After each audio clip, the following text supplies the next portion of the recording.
Assalamualaikum warahmatullahi wabarakatuh. Mari klik subscribe di channel ini dan aktifkan tanda loncengnya untuk mendapatkan update pemberitahuan di video berikutnya.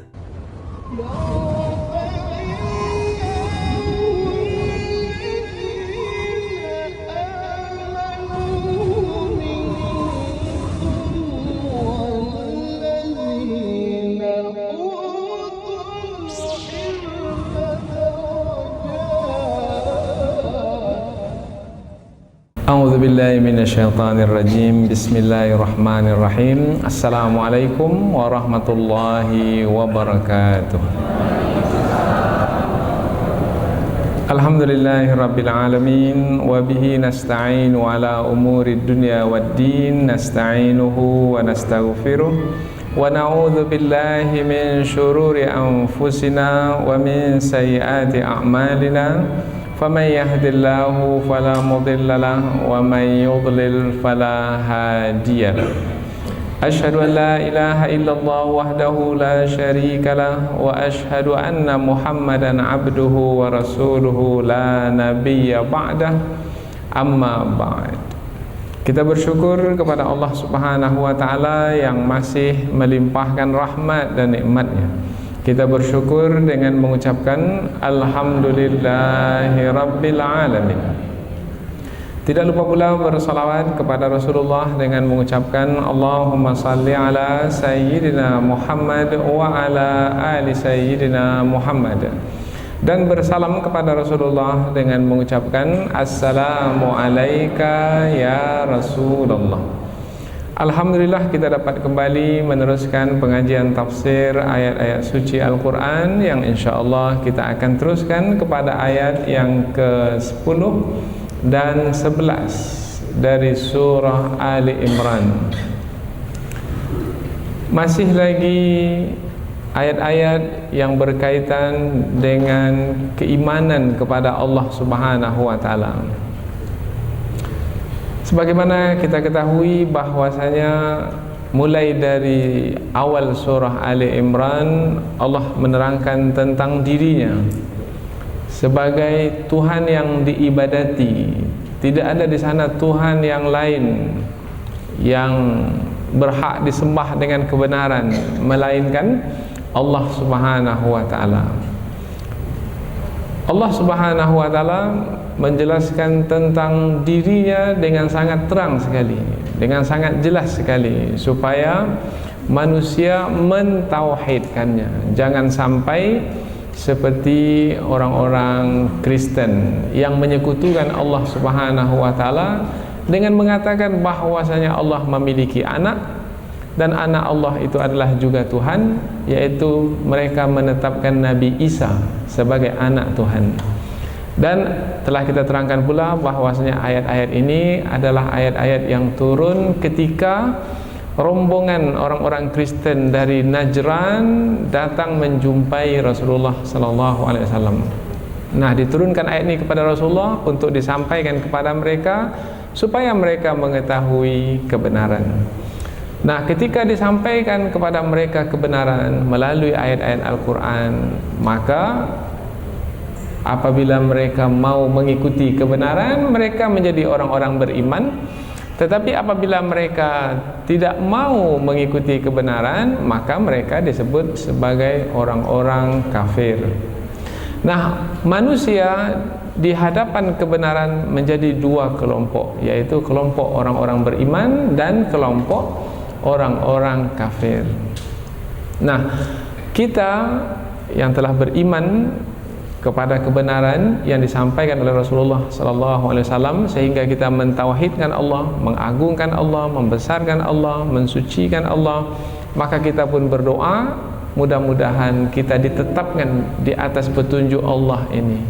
Kita berdoa jangan sampai hati kita itu dipalingkan dari petunjuk, disimpangkan dari kebenaran. Ini dua ayat yang telah kita terangkan sebelum ini, yaitu doa orang-orang beriman supaya dijauhkan dari kesesatan.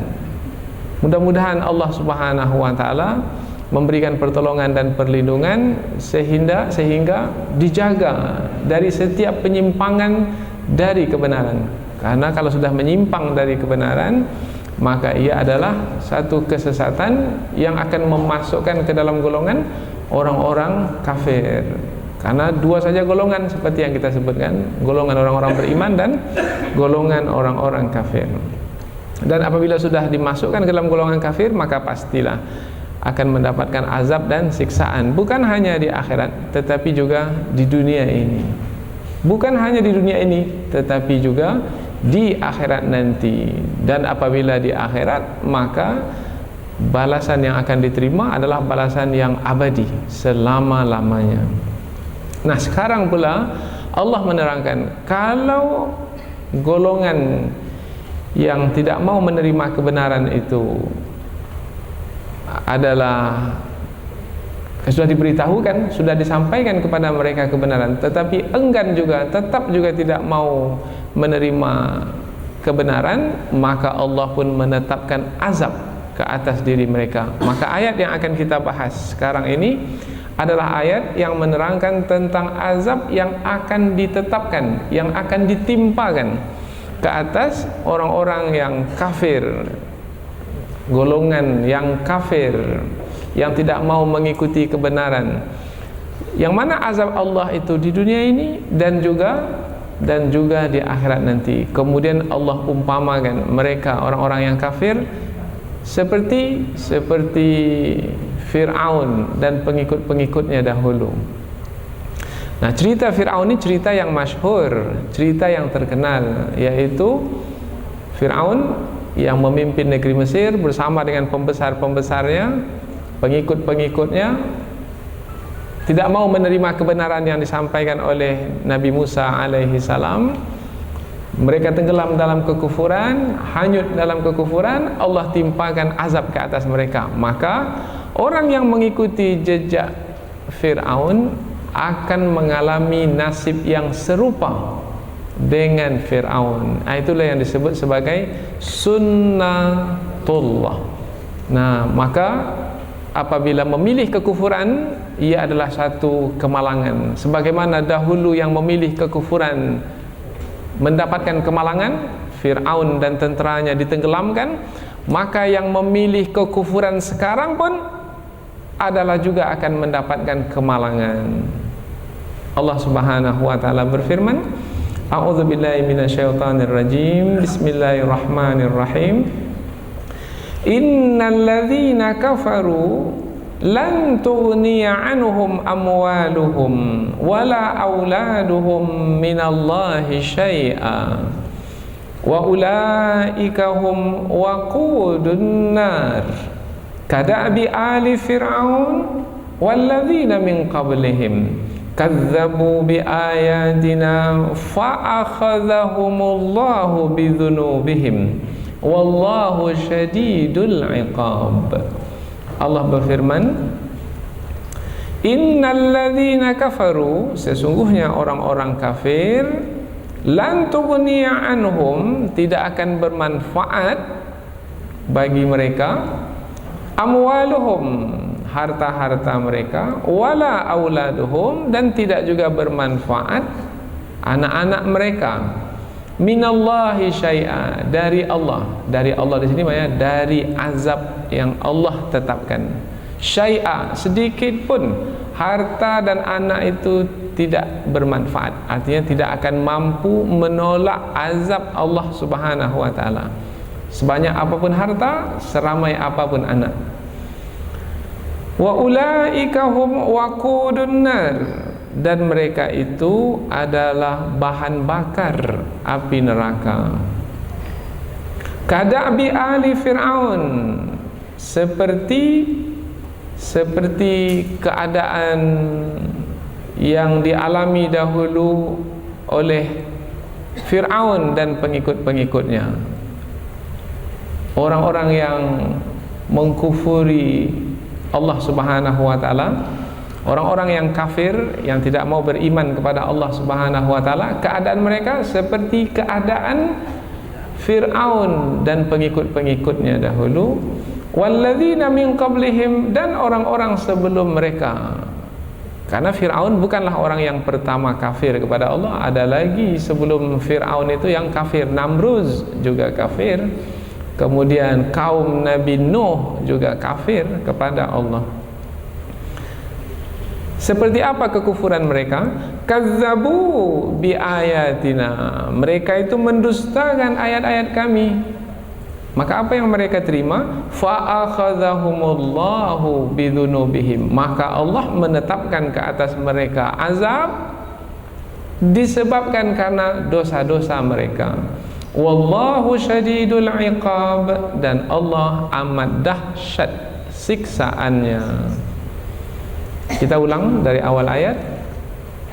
Sesungguhnya orang-orang kafir tidak bermanfaat bagi mereka harta benda mereka dan juga anak mereka dari azab Allah, untuk menolak azab Allah Subhanahu wa taala sedikit pun, dan mereka itulah bahan bakar api neraka.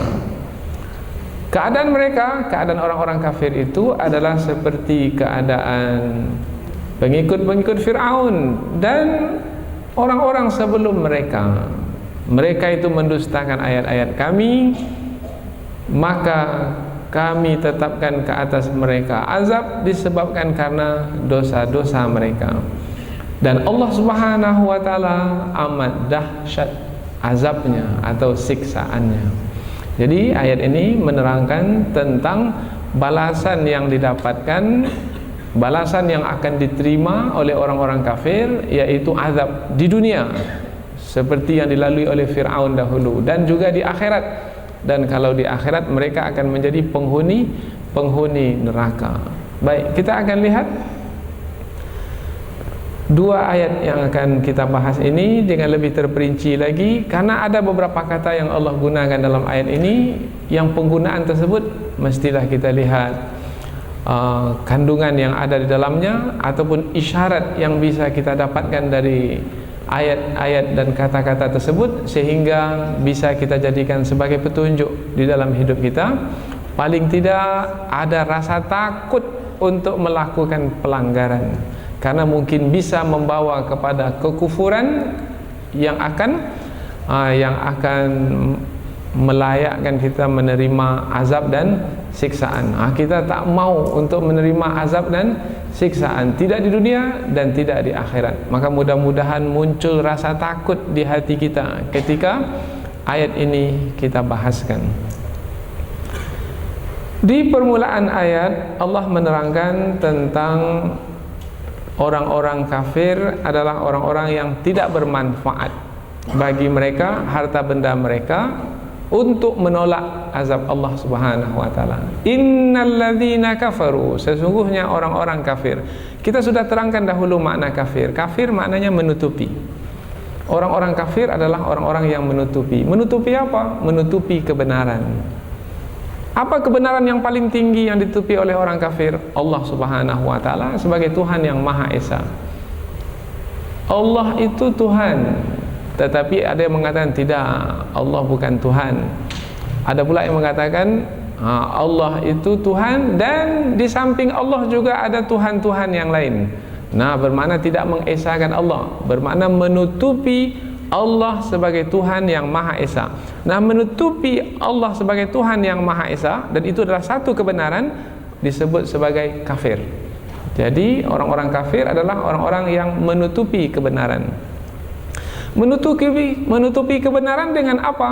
Menutupi kebenaran dengan hawa nafsu. Karena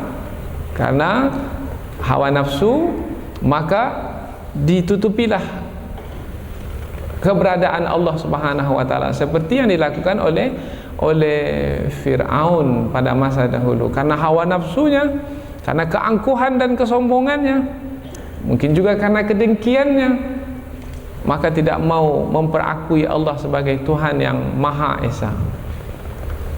Fir'aun tahu tidak Allah sebagai Tuhan yang Maha Esa? Tahu sebenarnya. Ini buktinya disebutkan di dalam Al-Quran. Ketika Fir'aun itu ditenggelamkan di dalam laut, hatta idza adrakahul gharaq, sehingga ketika ia itu dibenamkan di dalam laut, qala, maka berkatalah Fir'aun, amantu annahu la ilaha illa alladhi amanat bihi banu Israel. Sekarang ini aku beriman bahwasanya tidak ada Tuhan yang patut disembah dengan kebenaran melainkan Tuhan yang diimani oleh Bani Israel. Siapa Tuhan yang diimani oleh Bani Israel? Allah Subhanahu wa taala. Itu ketika ditenggelamkan, ketika itu baru beriman kepada Allah. Sampai-sampai di ujung ayat, apa kata Fir'aun? Wa ana minal muslimin, dan aku ini termasuk ke dalam golongan umat Islam, orang-orang yang berserah diri kepada Allah. Karena agama Islam ini bukan dimulai dari Rasulullah, dari Nabi Muhammad, tidak. Agama Islam sudah dimulai dari Nabi yang pertama, Nabi Ibrahim beragama Islam. Makana Ibrahimu Yahudiyya wala Nasraniyya walakin kana hanifan muslima. Bukanlah Nabi Ibrahim seorang Yahudi dan bukan pula seorang Nasrani, akan tetapi seorang yang beragama Islam. Nah, Fir'aun ketika ditenggelamkan itu mengaku beragama Islam, tetapi Allah jawab dalam ayat berikutnya, Al-an, sekarang kamu baru beriman, waqad asaita qabl, kan kamu telah melanggar sebelum ini. Sebelum ditenggelamkan. Fir'aun ini diberi pula umur panjang oleh Allah. Dan biasanya orang yang angkuh sombong ini dipanjang-panjang kan umurnya. Nah, di dalam kitab Ad-Durrul Mansur, kitab tafsir, diriwayatkan bahwasanya umur Fir'aun ini 300 tahun. 300 tahun. Lagi satu riwayat yang lain dalam kitab tafsir yang sama adalah 220 tahun umurnya. Dan Nabi Musa berdakwah kepadanya 80 tahun. Cukup panjang. Dan tak mungkin Fir'aun tidak mengetahui apa yang disampaikan oleh Nabi Musa alaihissalam dan yang dipercayai oleh Bani Israel. Tak mungkin, karena waktu yang lama. Bukan sekali dua disampaikan, berkali-kali. Nabi Musa diperintahkan untuk pergi ke Fir'aun bersama dengan Nabi Harun alaihissalam. Idhaba ila Fir'auna innahu tagha. Pergilah kamu berdua ke Fir'aun, sesungguhnya dia telah melampaui batas. Mengapa berdua? Sebab Nabi Musa ini lidahnya susah untuk berbicara fasih, karena ada ikatan di lidahnya. Ikatan tersebut disebabkan terluka dahulu memakan api ketika masih kecil. Nah, itu ada cerita lain lah. Nah, jadi kurang fasih. Akhirnya Allah dampingi dengan Nabi Harun yang fasih berbicara, menyampaikan kebenaran kepada Fir'aun, tapi Fir'aun tidak mau menerimanya. Jadi Fir'aun tahu Allah sebagai Tuhan yang Maha Esa, tahu, tetapi Fir'aun menutupi Allah sebagai Tuhan yang Maha Esa. Menutupi itu disebut kafir.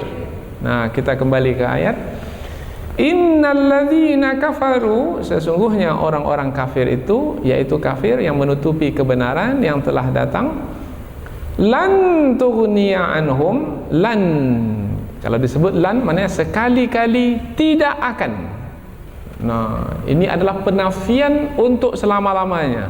Jadi sekalipun tidak akan pernah harta dan anak itu bermanfaat untuk menolak siksaan. Kalau Allah sudah menetapkan siksaan, harta tidak akan bermanfaat sebanyak apapun, karena Allah tidak bisa disogok dengan harta. Mungkin ketika di dunia harta bisa menyogok hakim sehingga hukuman dibebaskan umpamanya ke atas orang yang bersalah. Tetapi apabila Allah yang menetapkan hukuman, tidak ada siapa yang bisa menyogok Allah Subhanahu wa taala, merasuah Allah Subhanahu wa taala. Lan tughniya anhum, sekali-kali tidak akan bermanfaat ke atas mereka, amwaluhum, harta benda mereka, wala auladuhum, dan anak-anak mereka. Mengapa dua ini yang disebut? harta dan anak, karena biasanya yang membantu manusia di dunia ini apabila manusia menghadapi kesusahan adalah harta. Harta bisa menghilangkan kesusahan, anak bisa juga menghilangkan kesusahan. Apalagi ditetapkan hukuman umpamanya harta, nah bisa menghilangkan kesusahan. Kalau bayar denda, maka penjaranya dikurangkan. Kalau tak bayar denda, maka penjaranya dibanyakkan. Jadi nampak harta di situ bisa memberikan bantuan. Tetapi apabila Allah yang menetapkan hukuman, harta tidak bermanfaat sedikit pun, tidak ada manfaatnya. Meskipun harta itu banyak. Nah, meskipun harta banyak, tidak akan bisa memberikan manfaat sedikit pun untuk menolak azab dan siksaan Allah. Apa gunanya harta banyak-banyak dicari di dunia kalau pada akhirnya tidak mampu untuk menolak azab sedikit pun? Jadi jangan pula berbangga dengan harta itu lagi, kalau pada akhirnya adalah sebagai yang akan menjalani azab, karena harta itu tidak akan mampu menolak azab sedikit pun. Wala auladuhum, dan juga anak-anak mereka, karena biasanya yang membantu manusia ketika di dunia ini adalah anak-anak mereka. Apalagi kalau anak mereka itu punya kuasa umpamanya. Anak saya polisi, bisa bantu saya nanti. Oh, anak saya pengacara, bisa bantu saya nanti. Oh, anak saya penguasa, bisa bantu nanti dengan kuasanya. Tetapi di hadapan Allah, anak tidak berguna sedikit pun.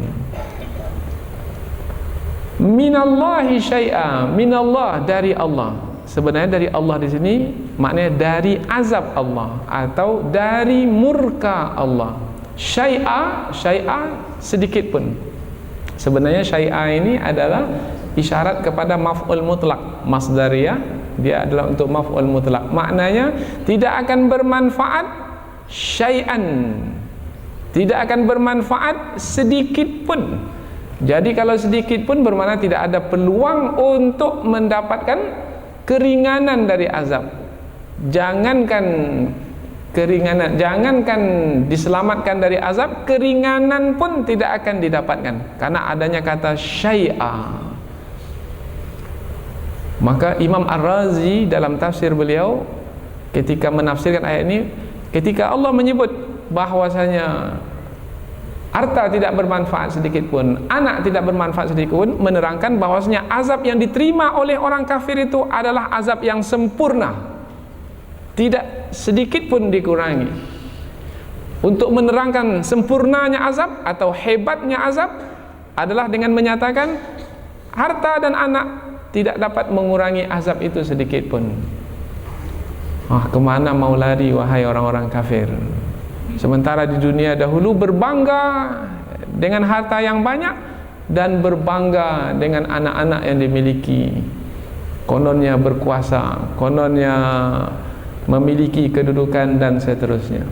Wa ulaika hum waqudun nar, dan mereka itu bahan bakar api neraka. Dan mereka itu wa ulaika, di sini dimunculkan kata ulaika, isim isyarah, kata penunjuk untuk menerangkan bahwasanya mereka yang kafir itu. Nah, jadi kata mereka di sini ini adalah untuk memunculkan yang telah disebutkan itu. Dan mereka diurang sekali lagi, wa ulaika hum, dua kali. Sebenarnya tanpa ulaika pun sudah cukup sebenarnya. Wa hum waqudun nar, cukup. Dari sisi bahasa Arab sudah sempurna. Tetapi di saat ditambah wa ulaika, maka jadi muncullah, dan mereka orang yang kafir itu tidak bermanfaat bagi mereka harta benda mereka dan anak mereka, dan mereka itu bahan bakar api neraka. Bahan bakar api neraka. Kata bahan bakar ini Imam Ar-Razi menyebutkan ini untuk kali kedua Allah menerangkan sempurnanya azab mereka terima, karena Allah menyebut mereka sebagai bahan bakar. Kalau disebut sebagai bahan bakar, apa makna bahan bakar? Sekarang kita tengoklah, kayu bakar. Kayu bakar itu adalah yang menyalakan api. Api itu menyala karena kayu bakar itu. Selagi ada kayu bakar, api menyala. Semakin banyak kayu bakar, semakin besar api itu menyala. Jadi api itu menyala bergantung kepada kayu bakar. Jadi kayu bakar itu, kayu itu yang mengeluarkan api, dan api itu yang membakar kayu itu. Ulang sekali lagi supaya jelas perkara ini. Betapa hebat dan dahsyatnya azab yang akan diterima oleh orang-orang kafir. Mereka disebut di dalam ayat ini sebagai bahan bakar api neraka, atau kayu bakar lah supaya mudah nampak gambarannya. Apabila dilihat kayu bakar itulah yang menyalakan api. Apabila api sudah menyala, api itulah yang menghanguskan kayu bakar menjadi abu. Apa yang dapat difahami di sini? Yang dapat difahami di sini adalah kalau disebut sebagai bahan bakar api neraka, bermakna api neraka menyala karena orang-orang kafir. Semakin ramai orang kafir di dalam api neraka, maka semakin hebatlah nyala api neraka itu. Dan satu lagi, orang kafir itulah yang membakar diri mereka sendiri sebenarnya. Karena mereka bahan bakarnya yang membuat api neraka itu menyala. Setelah menyala, mereka bakar diri mereka sendiri. Jadi jangan salahkan Allah Subhanahu wa taala. Sebenarnya yang membuat api neraka itu menyala adalah mereka sendiri sebenarnya. Memang Allah yang menciptakan api neraka, tapi dalam ayat ini ketika Allah menyebut mereka sebagai bahan bakar, untuk menerangkan sebenarnya merekalah yang menganiaya diri mereka sendiri dengan melakukan kekufuran ketika di dunia. Maka mereka dimasukkan ke dalam neraka dan menjadi bahan bakarnya pula. Satu lagi, kalau disebut bahan bakar, di atas atau di bawah? Di bawah. Di bawah. Kalau di bawah, berada di bawah, bermakna api terus menyala dan api terus bersama dengan mereka. Di atas api, di bawah api, di kanan api, di kiri api. Kalau dalam ayat yang lain, tidaklah yang mereka masukkan ke dalam perut mereka kecuali api, dan tidaklah mereka diberikan kasur melainkan dari api. Kasur di bawah. Dan tidaklah mereka diberikan selimut melainkan api. Jadi dari luar api, dari dalam badan pun api. Mau lari kemana? Nah, akankah kita sia-siakan hidup di dunia yang sebentar ini sehingga kita menjadi lalai, kemudian karena kelalaian kita akhirnya dimasukkan ke dalam api neraka? Oh tidak. Maka lahir rasa takut kepada Allah. Ada rasa takut ini, inilah yang membuat kita mau mengikuti petunjuk dan memelihara diri untuk tetap mengikuti petunjuk, menerima kebenaran dan tetap di dalam kebenaran. Tapi kalau tak ada rasa takut, nah memang biasanya orang yang melanggar itu adalah orang yang tak punya rasa takut. Dialah orang yang tak punya rasa takut, dia akan melanggar. Tak peduli halal dan haram, baik dan buruk, tak peduli. Hak dia, hak orang pun hak dia juga, dia tak peduli. Kalau ada rasa takut, oh tidak, hak saya, hak orang lain, saya tak akan mau. Karena mengambil tanah orang lain sejengkal saja, Allah akan kalungkan tanah yang sejengkal itu ke lehernya sampai dia terbalik ke lapisan bumi yang ketujuh di bawah sana. Hadis Rasulullah SAW. Ada rasa takut? Ada. Rasa takut itulah yang menghalang seseorang untuk mengikuti petunjuk, menerima kebenaran. Tapi itu baru tingkatan pertama itu. Ada rasa takut, nah sudah terselamatkan diri dari siksaan karena kita tidak akan melakukan pelanggaran. Tapi kalau mau tinggi kedudukan, maka ada harap. Harap ini kaitan berbuat baik. Dengan berbuat baik, berharaplah dapat pahala. Tingkatan yang ketiga, cinta kepada Allah. Karena apabila cinta kepada Allah, kita akan gugurkan hak-hak kita untuk mendekatkan diri kepada Allah. Ada lagi rindu untuk bertemu dengan Allah. Dunia ini sudah tak ada harga. Bahkan dunia inilah yang menghalang kita dari bertemu Allah Subhanahu wa taala. Karena rindu bertemu Allah. Terakhir sekali malu merasa kurang. Apa yang sudah dilakukan selama ini belum ada apa-apanya lagi. Terus merasa kurang. Ini tingkatan-tingkatan. Nah, ayat ini menerangkan tingkatan yang pertama, yaitu hendaklah ada rasa takut. Jangan sampai melakukan kekufuran seperti yang dilakukan oleh orang-orang kafir itu. Kita sudah sampai ke tingkatan mana sekarang?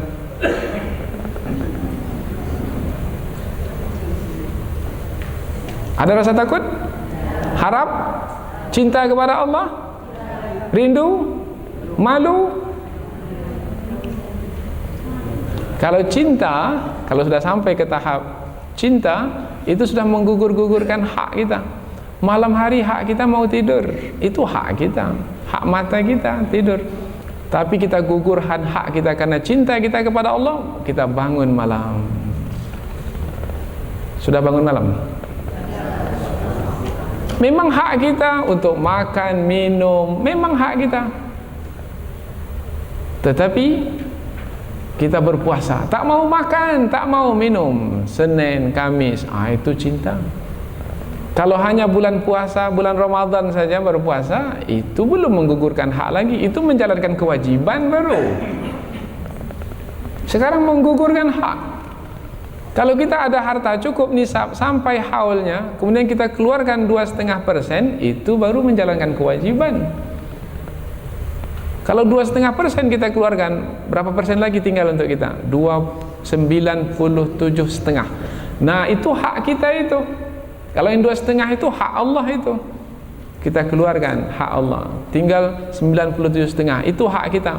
Tapi kita gugurkan hak kita itu. Kita ambil hanya 50% sajalah. Nah, orang yang seperti ini telah menggugurkan banyak haknya, bermana dia telah cinta kepada Allah. Betul sudah cinta kepada Allah? Tak berani jawab lagi. Itu baru tingkatan yang ketiga. Belum lagi tingkatan rindu. Kalau tingkatan rindu, kita sudah membenci dunia ini. Wahai dunia, karena kamulah maka aku terhalang untuk bisa bertemu dengan Allah Subhanahu wa taala. Karena baru bisa bertemu dengan Allah, melihat Allah, kalau sudah dunia ini kita tinggalkan. Selagi di dunia ini, dunia inilah yang menghalang, maka kita jadi membenci dunia. Kita mencintai dunia atau membenci dunia? Oh, belum sampai ke tingkatan yang keempat ini. Nah, mudah-mudahan dengan ayat ini kita mulai masuk ke tingkatan pertama, yaitu tingkatan takut kepada Allah. Kembali ke ayat. Sesungguhnya orang-orang kafir itu sekali-kali tidak akan bermanfaat ke atas mereka, harta benda mereka dan anak-anak mereka dari menolak azab Allah Subhanahu wa taala sedikit pun, dan mereka itu adalah bahan bakar api neraka. Berikutnya, keadaan mereka, keadaan orang-orang yang kafir seperti keadaan Fir'aun dan pengikut-pengikutnya, atau Fir'aun dan pemimpin-pemimpin yang berada di bawah Fir'aun, karena ada pembesar-pembesar yang berada di kiri kanan Fir'aun yang kita sebut sebagai pegawai-pegawai dekat Fir'aun. Baik, apabila ayat ini dimulai dengan ka'da'bi ali Fir'aun, seperti keadaan Fir'aun dan pengikut-pengikutnya. Kalau disebut kata seperti, maka ada yang disepertikan. Nah, apa yang disepertikan itu? Ada yang, ayat ini disebut ayat perumpamaan. Ada yang diumpamakan dan ada yang dijadikan sebagai umpama. Sekarang yang dijadikan sebagai umpama adalah Fir'aun dan tentara-tentaranya, atau pengikut-pengikutnya, atau pembesar-pembesarnya. Nah, lalu yang diumpamakan itu siapa? Sebagai perumpamaan adalah Fir'aun dan pembesar-pembesarnya. Sekarang yang diumpamakan itu siapa? Sama seperti saya umpamanya, mau mudah, anak saya di rumah. Kemudian ada yang bertanya, anak ustaz yang kecil sebesar apa? Maka saya tengoklah kiri kanan, ada tak anak yang sebesar anak saya di sini? Maka saya katakan, anak saya itu sebesar yang ini. Saya tunjuk seorang anak di sini. Maka yang diumpamakan siapa? Yang diumpamakan anak yang di rumah sana. Umpamanya seperti siapa? Nah, yang umpama itu adalah yang ada di hadapan ini. Jadi kalau disebut ayat itu perumpamaan, maka ada dua perkara. Yang pertama yang diumpamakan, dan satu lagi adalah yang umpama. Yang dimisalkan, dan satu lagi misal.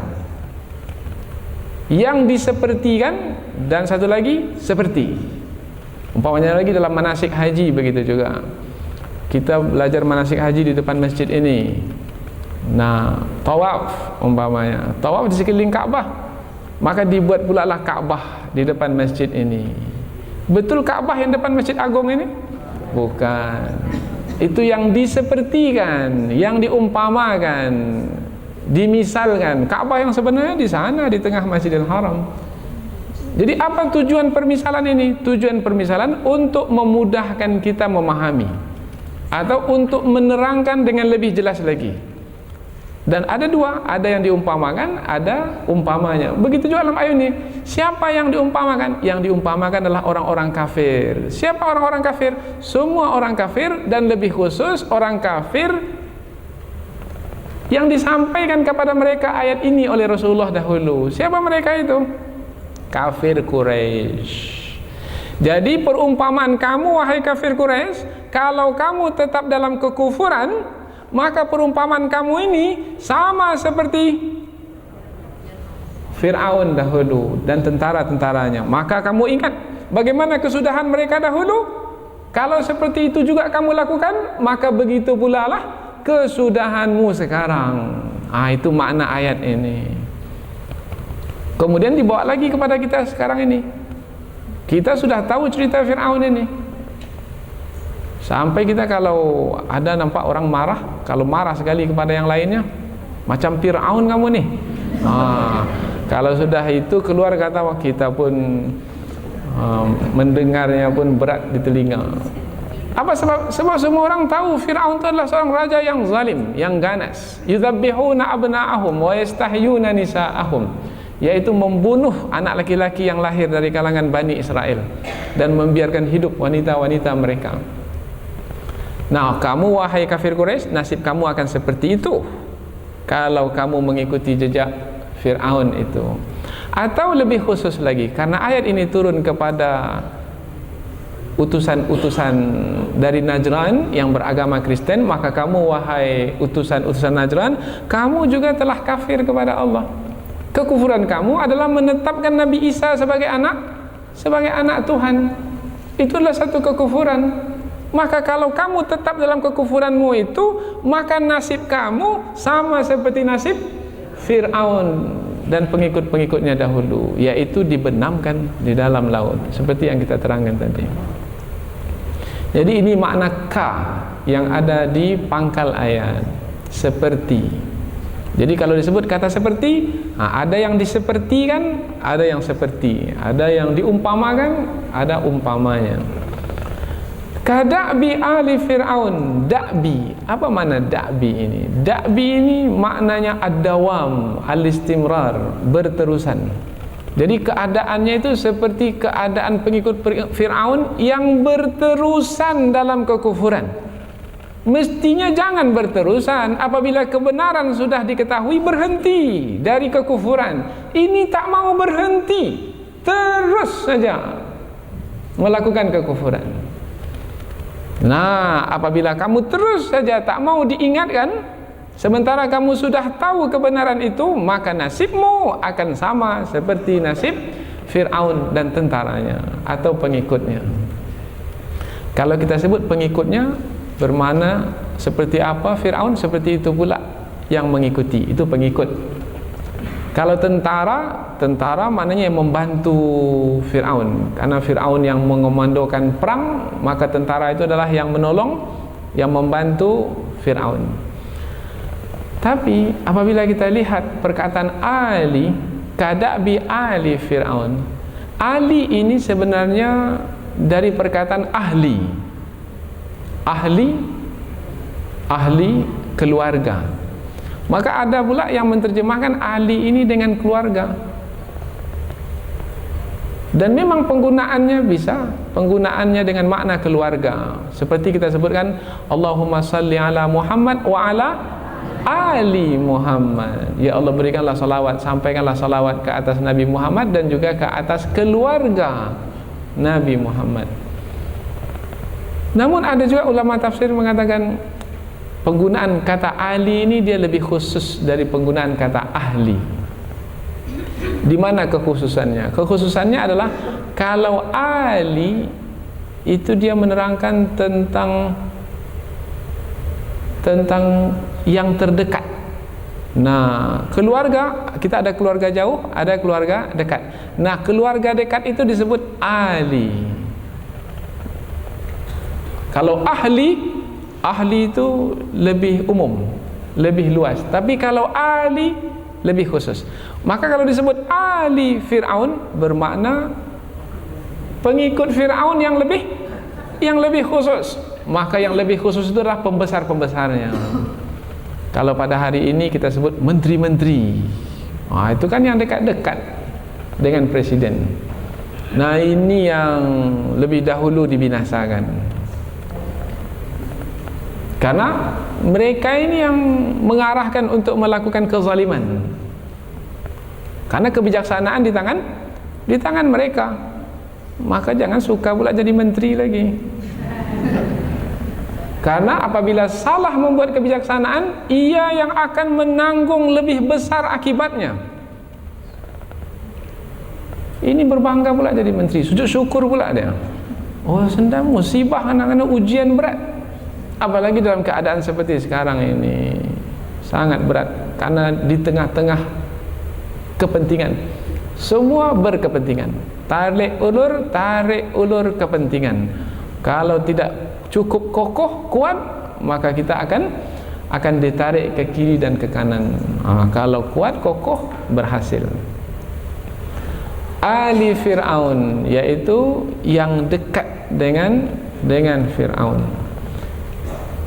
Perumpamaan keadaan mereka itu, keadaan orang-orang kafir itu adalah seperti perjalanan hidup yang dilalui oleh Fir'aun dan pembesar-pembesarnya atau pengikut-pengikutnya atau tentara-tentaranya, walladzina min qablihim, dan orang-orang sebelum mereka, sebelum Fir'aun dan tentara-tentaranya.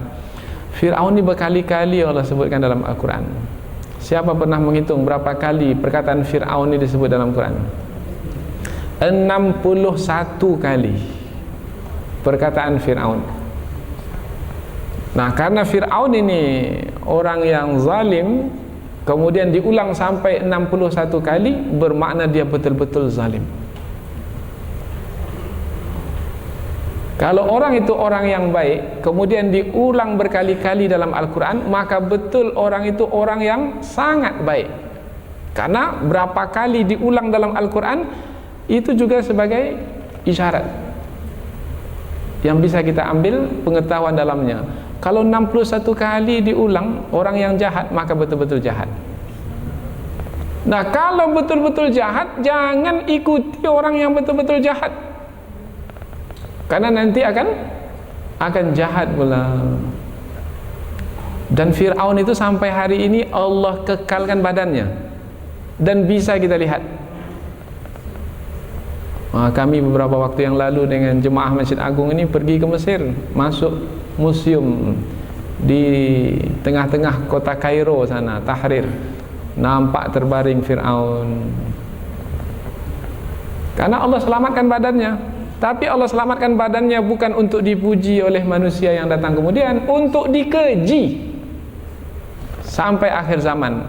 Al-yauma nunajjika bibadanika litakuna liman khalfaka ayah. Hari ini ku selamatkan kamu dengan badanmu. Artinya tidak hancur di dalam laut, tidak dimakan oleh ikan di dalam laut, tapi diselamatkan sampai ke darat. Kemudian sekarang dipelihara dengan balsam dan ada di museum. supaya menjadi peringatan. Fir'aun masih di tengah kita pada hari ini. Fir'aun yang disebut dalam ayat ini masih di tengah kita hari ini, tapi hati itu masih juga lagi tidak tersentuh untuk menerima kebenaran, masih juga mau mengikuti Fir'aun, yang Fir'aun itu masih ada di hadapan kita hari ini, macam tidak mengambil pengajaran dari apa yang berlaku. Ini bukan cerita dongeng. Tak percaya Fir'aun ada, silakan pergi Mesir. Atau lihat di internet, ada gambarnya. Ayat Al-Quran sudah menjelaskannya. Kalau buat kerja yang sama dengan Fir'aun, akan seperti itulah nasib. Jadi ketika Fir'aun diulang berkali-kali, karena ialah cerita benar, dan setiap kisah dalam Al-Quran adalah kisah benar, dan ia adalah pengajaran. Perumpamaan orang yang kafir adalah seperti keadaan Fir'aun dan tentaranya, dan juga orang-orang sebelum mereka. Kadzabu bi ayatina, mereka mendustakan ayat-ayat kami. Fa akhadzallahu bidzunubihim, maka Allah pun menetapkan azab ke atas mereka disebabkan karena dosa-dosa mereka. Di dalam ayat yang lain, sebelum Fir'aun itu ditenggelamkan, Fir'aun itu sudah diingatkan dahulu dengan azab-azab. Azab yang pertama, 1 tahun lamanya kemarau panjang, hujan tak turun, kemudian mereka kelaparan. Apabila kelaparan, tak ada penyelesaian, maka Fir'aun tahu penyelesaiannya adalah Nabi Musa alaihissalam. Maka Fir'aun menyuruh pengikut-pengikutnya supaya pergi kepada Nabi Musa, supaya Nabi Musa itu berdoa kepada Allah supaya Allah menurunkan hujan untuk mereka. Tengok, Fir'aun menyuruh, karena Fir'aun tahu penyelesaiannya adalah Allah subhanahu wa ta'ala, tapi meminta langsung tak mau, karena keangkuhan dan kesombongannya. Pergi kepada Nabi Musa itu supaya dia berdoa kepada Allah. Nabi Musa pun berdoa kepada Allah, hujan pun turun. Mestinya kalau sudah dapat pengajaran seperti itu beriman, tak juga mau beriman. Memang dasar Fir'aun. Sekali Fir'aun, tetap Fir'aun. Ini Allah sebutkan di dalam Al-Quran tentang Fir'aun. Fa'akhadhahumullahu bis-sinin, walaqad akhadhahumullahu bis-sinin. Allah telah menetapkan kepada Fir'aun itu dengan kelaparan. Kemudian juga dengan wa naqsim minas samarat, kemudian juga kekurangan buah-buahan. Buah-buahan itu sedikit menghasilkan. Jadi satu ketika buah-buahan itu sedikit sekali. Dikatakan kurma itu hanya 1 tangkai saja yang berbuah. Satu pohon itu 1 tangkai saja, tak mencukupi. Kemudian minta kepada Nabi Musa supaya berdoa kepada Allah. Nabi Musa pun berdoa, kemudian kembali subur, tak juga mau mengambil pengajaran. Karena ujung ayat la'allahum yadhakkarun, mudah-mudahan mereka itu mau mengambil pengajaran, mengambil peringatan dari apa yang berlaku.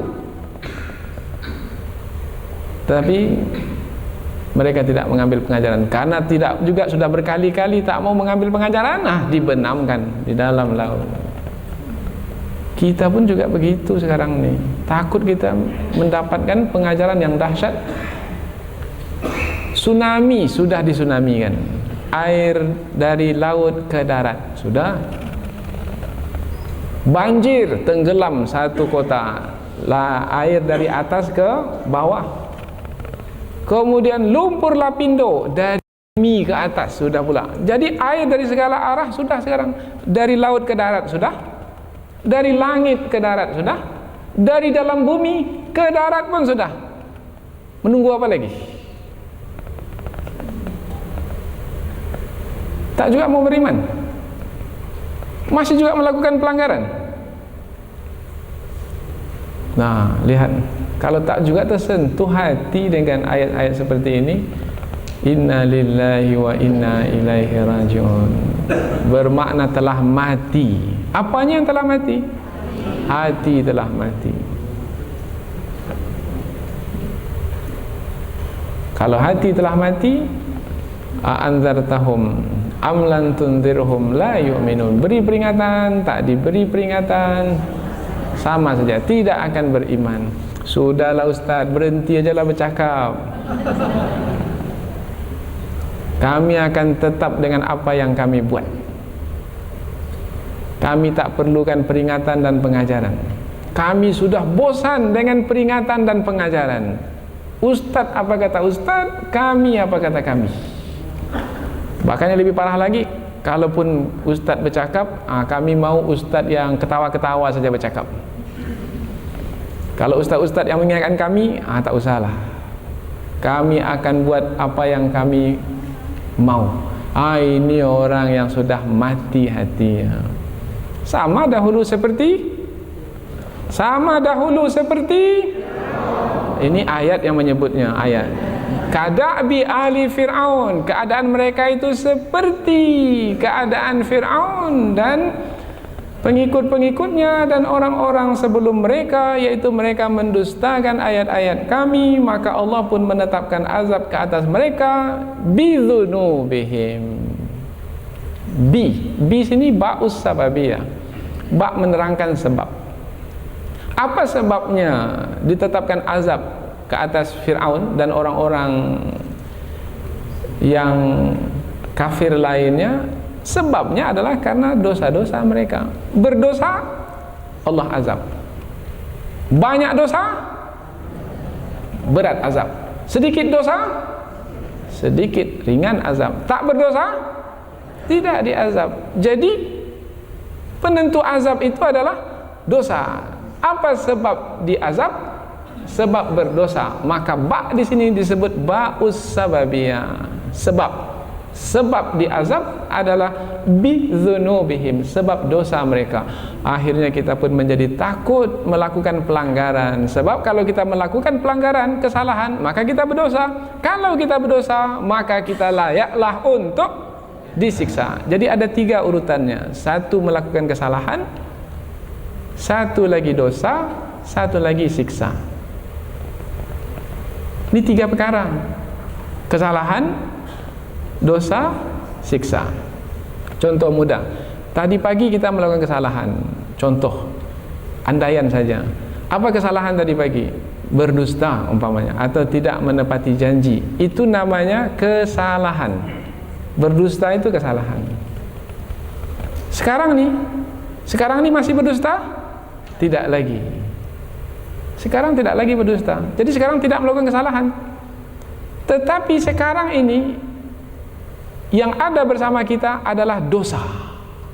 Dosa itu adalah yang datang dari kesalahan. Selesai saya melakukan kesalahan, dapat dosa. Besar kesalahan, besar dosa. Meskipun sudah tidak lagi melakukan kesalahan, tetapi dosa itu masih ada. Kecuali kalau bertaubat kepada Allah, dosa dihapuskan. Allah maafkan, Allah ampuni, maka dosa dihapuskan. Tapi kalau Allah tak maafkan, Allah tak ampuni, Allah tak terima taubat, sampai sekarang dosa masih ada. Kalau ada dosa sekarang, maka layaklah untuk disiksa. Jadi siksa itu adalah yang datang kemudian lagi.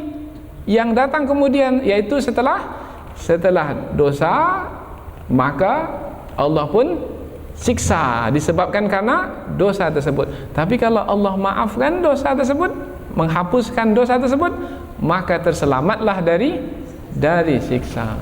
Maka sebabnya hari ini, karena kita sudah banyak mungkin melakukan kesalahan sebelum ini, maka kita pun bertaubat kepada Allah, memohon maaf supaya dosa dihapuskan, supaya diselamatkan dari siksa. Tetapi orang-orang kafir karena banyak melakukan kesalahan dan kesalahannya besar, yaitu kekufuran, maka mereka berdosa, dosa besar, maka layaklah mereka disiksa dengan siksa yang besar, seperti yang ditetapkan ke atas Fir'aun, ditenggelamkan. Kalau ke atas diri kita, apa pula agaknya? Mesti. Ada melakukan kesalahan? Siapa yang tidak melakukan kesalahan di sini nih? Tak ada. Tapi kami dah bertaubat, Ustaz. Baik, kalau bertaubat, siapa yang jamin taubatnya telah diterima? Siapa yang bisa jamin bahwasanya taubatnya itu memang telah diterima oleh Allah? Tak ada bisa jamin. Bermakna kemungkinan disiksa? Mungkin, mengapa tidak? Nah, apabila mungkin disiksa, muncullah rasa takut. Maka akan semakin bersungguh-sungguh bertaubat. Mudah-mudahan Allah terima taubat, dihapuskan dosa dan tidak disiksa. Wallahu syadidul iqab, dan Allah amat dahsyat iqabnya. Nah, iqab di sini ini azab atau siksaan. Ini yang datang setelah dzunub. Iqab datang setelah dzunub. Besar dzunub dosa, besar iqab. Dan dzunub itu datangnya adalah dari kafaru, kafir, kekufuran. Jadi kekufuran satu kesalahan melahirkan dzunub, dzunub dosa, dosa itu pula melahirkan siksa. Faman ya'mal mithqala dzarratin syarran yara. Siapa yang melakukan kejahatan, keburukan sekecil apapun, pasti dia akan melihat balasannya. Maka kesimpulan dari apa yang kita sampaikan, kekufuran adalah satu kemalangan di dunia dan di akhirat. Ustaz, kami lihat ada orang kafir, nampaknya tak ada dia dapat kemalangan apa-apa, tak diazab, tak disiksa, badannya sehat. Bahkan dalam riwayat dikatakan Fir'aun sepanjang hayatnya tidak pernah sakit kepala. Jangankan sakit-sakit yang lain, sakit kepala pun tidak. Tak disiksa. Oh, tapi jangan dikatakan tidak disiksa selama-lamanya. Disiksa. Mungkin badannya tidak sakit, tetapi fikirannya runsing. Hatinya gelisah, sempit dada. Itu adalah satu kesusahan. Mungkin hartanya bertambah, tetapi ketakutan miskinnya bertambah pula. Semakin kaya semakin takut miskin. Nah, ketakutan itu adalah azab, siksaan. Jadi jangan kita melihat seseorang itu dari luar saja. Oh, dia sehat-sehat badannya, tak diazab oleh Allah, belum tentu. Oh, hartanya bertambah, tak diazab oleh Allah, belum tentu. Oh, tak jatuh-jatuh dari kuasanya, jangan dikatakan tak diazab. Bahkan tak tidur malam dia, karena menguruskan tentang kekuasaannya itu. Nah, bermakna untuk menyelamatkan diri dari azab, jangan buat dosa, jangan buat kesalahan, karena kesalahan melahirkan dosa, dan apabila dosa dia akan membawa kepada siksa. Sunnatullah telah berlaku ke atas orang-orang terdahulu, maka jadikanlah ia sebagai pengajaran. Kata pepatah, baik jadikan teladan, kalau buruk jadikan sempadan. Jangan diikuti, buat dia batas. Tidak, saya tidak mau seperti orang yang melakukan kesalahan itu. Mudah-mudahan apa yang kita pelajari ini ada manfaatnya insyaallah. Subhanakallahumma wa bihamdika asyhadu an la ilaha illa anta wa astaghfiruka wa atubu ilaihi. Wassalamualaikum warahmatullahi wabarakatuh.